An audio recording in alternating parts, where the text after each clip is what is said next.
originally went to school to be a photographer.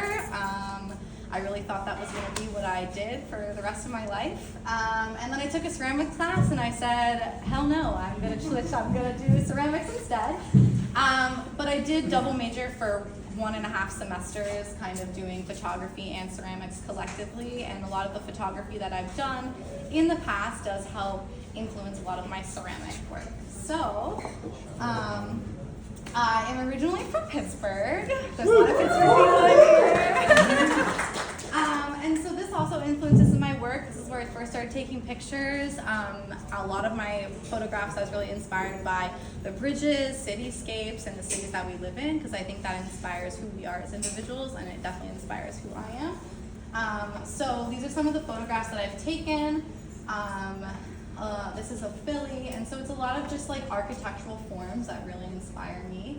How we interact with the people in the space. This is when the Eagles won the Super Bowl. I'm now based in Philly. I love Philadelphia. I love what Philadelphia has to offer, and I really love how people like care about their city so much, and it really is just a part of their identity, and that influences a lot of like the structures and how we think about structure and what that means to us. So how people interact with the space, how humans are interacting with the space, and just really inspired by the shapes and the forms that these buildings create, the negative forms, the positive forms. And so that influences a lot of my shapes and my color.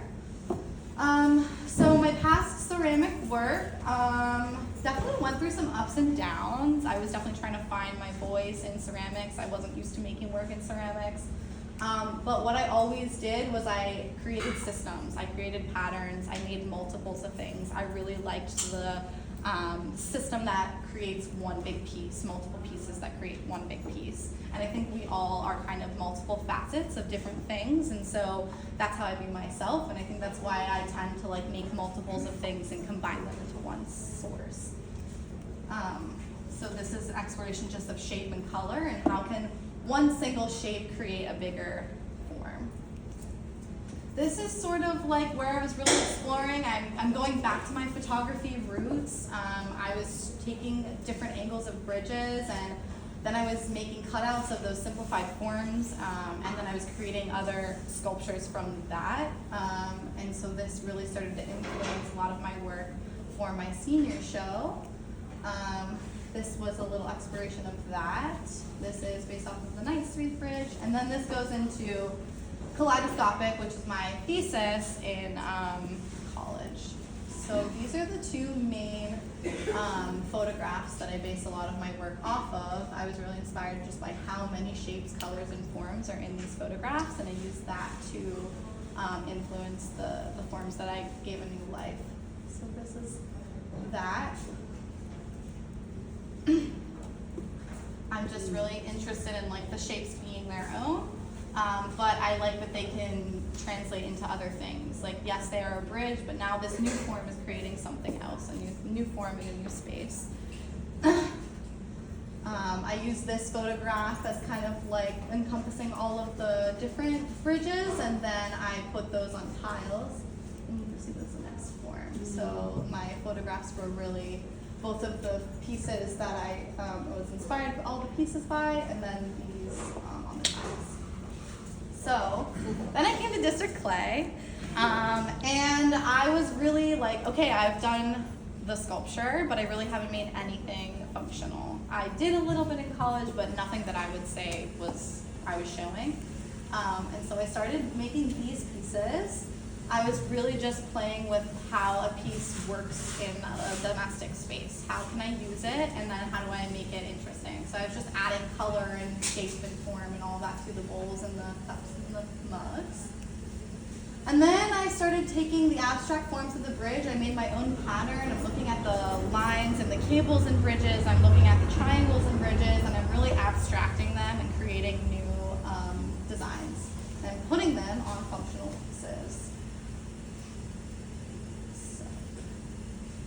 So then I wanted to really combine the ideas, and a lot of what this show is based off of is a combination of all of these different ideas. Can I make something functional and sculptural? can I print the same ideas on my function as I do sculpture and they read together? And this body of work is really about like who I am and all the pieces that create me, and I think I can be multiple things at once, and I think we can show multiple things at once.